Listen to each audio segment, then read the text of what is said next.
Cardia ground ஆயிலில் வச்சு நம்ம இப்போ தக்காளி சாதம் செய்யலாம். கார்டியா கடலெண்ணெய் வாங்கினா நாகா பூரி மாவு, வெங்காயம், இஞ்சி, பூண்டு, கரம் மசாலா போட்டு வதக்கிக்கலாம்.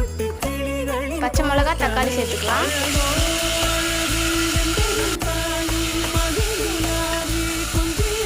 மஞ்சத்தூள் கொஞ்சம், சிக்கன் மசாலா கொஞ்சம், மிளகாய் பொடி கொஞ்சம்.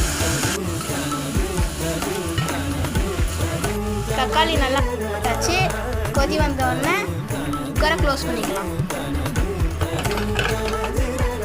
2 விசில் வந்தோடனே ஆஃப் பண்ணிக்கலாம்.